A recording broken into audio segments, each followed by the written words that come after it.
দই অনেকেই বানাতে চায়, কিন্তু দই বানাতে গিয়ে বিভিন্ন সমস্যায় আমাদেরকে পড়তে হয়। যেমন দইয়ে জল সরে যাওয়া, দই চাপ না হওয়া, উপরে উপরে জল ভাসছে আর নিচে দই জমেছে, কিংবা দই ছানা কেটে যাওয়া।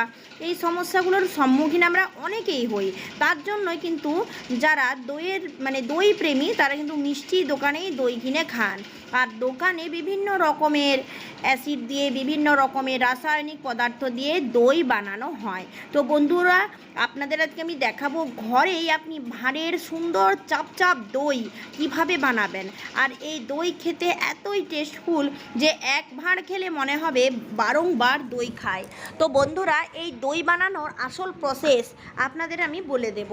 দই বানানোর যে সিক্রেট, সেটা আমরা অনেকেই অ্যাপ্লাই করতে পারি না, যার জন্য আমাদের লাগছে ভালো ভালো মানের দুধ। এটা প্যাকেট দুধ, আপনারা নিশ্চয়ই বুঝতে পারছেন। তো দই বানানোর জন্য প্যাকেট দুধটা এসেনশিয়াল, কারণ এই দই ভালো চাপ বানাবার জন্য এই প্যাকেট দুধটাই কিন্তু আপনারা কিনবেন। আর খুব ভালো মতো দুধটাকে ফুটিয়ে নেবেন, দুধটাকে ফুটিয়ে একদম ঘন করে নেবেন। যদি আপনি চান আমি মিষ্টি দই বানাবো, তাহলে এর জন্য সমপরিমাণ চিনি অ্যাড করবেন। যে টক দই বানাবো, তাহলে কিন্তু এখানে চিনি অ্যাড করবার কোনো দরকার নেই। একটু ফ্লেভার ভালো হবার জন্য দইয়ের জন্য এলাচটাই হচ্ছে বেস্ট। আপনি গোটা এলাচ দিতে পারেন একটু ভেঙে, যে এলাচটা আপনি আপনার ঘরের জন্য ব্যবহার করেন, কিংবা এর সবথেকে ভালো হয় যদি বাজার থেকে ইলাচি পাউডার কিনে নেন, তাহলে হাফ চামচেরও কম ইলাচি পাউডার ছড়িয়ে দেবেন। এরপর বন্ধুরা, খুব ভালো করে এই দই বানাবার জন্য দুধটাকে ঠান্ডা করুন। গরম দুধে দই কখনোই বসাবেন না, তাহলে কিন্তু এই দুধে ছানা কেটে যাবে দইয়ের পরিবর্তে। আমি যেখানে এই সাজাটা দিচ্ছি, দইয়ের সাজাটা, এটা আমার নিজেই ঘরের হাতে বানানো। তো বন্ধুরা দেখুন কি সুন্দর চাপ টক দইটা আমি এখানে রেডি করে রেখেছি। এখানে কিন্তু একটুও জল সরে না, আর এটা আমি অনেকক্ষণ আগের থেকে ফ্রিজ থেকে বের করে রেখেছি, তবুও কিন্তু জল আসেনি।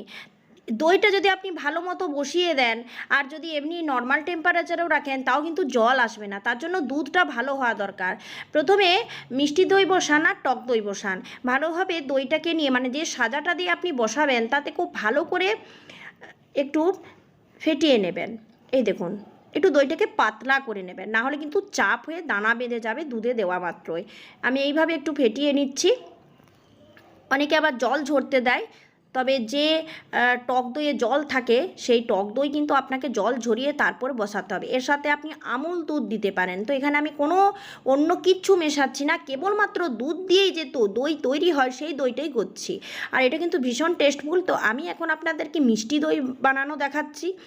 আর এখন রাত্রেবেলা, এখন বাজে 9:30। তো এই 9:30টার সময় আমি দই বসাচ্ছি, আর সকালেই কিন্তু আমি আপনাদের এই দইটা খুলে দেখাবো কি দারুণ বসেছে দই। একদম পুরো দোকানের মতো স্বাদেও ভালো, গন্ধেও ভালো, আর দেখতেও খুব সুন্দর লাগবে। তো বন্ধুরা, অন্য একদিন আমি আপনাদের লাল দই বানিয়ে দেখাবো। তো এরপর আমি কিছুটা দই ওর সাথে নিয়ে ফাটিয়ে নিয়েছিলাম, কিছুটা দুধ নিয়ে। এরপর আমি এটা মিশিয়ে দিচ্ছি, আর ভাঁড়ে আমি দইটা বসিয়ে দেব। এটা আপনি যে কোনো পাত্রেই বসান না কেন, এই দইটা বসে যাবে। এরপর আমি ভাঁড়গুলো নিয়েছি, এগুলো হচ্ছে 60 ml ভাঁড়। আর এগুলো বেশ সুন্দর, সকালে দেখবেন একদম চাপ বেঁধে গেছে, এখানে কোনো জল আসবে না, এবং চাপচাপি দই তৈরি হবে দোকানের মতো। তো বন্ধুরা, এই দেখুন, এই গরমকালে শরীরের জন্য উপকারী হলো টক দই।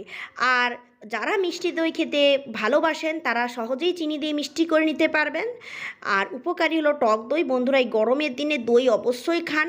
আর এমনিতেই বাঙালিদের ভাতের শেষে দইটা থাকেই, যে কোনো অনুষ্ঠান বাড়িতে, যে কোনো বিয়ে বাড়িতে এই দইটা না থাকলে সব কিছুই কিন্তু অসম্পূর্ণ থেকে যায়, তাই না?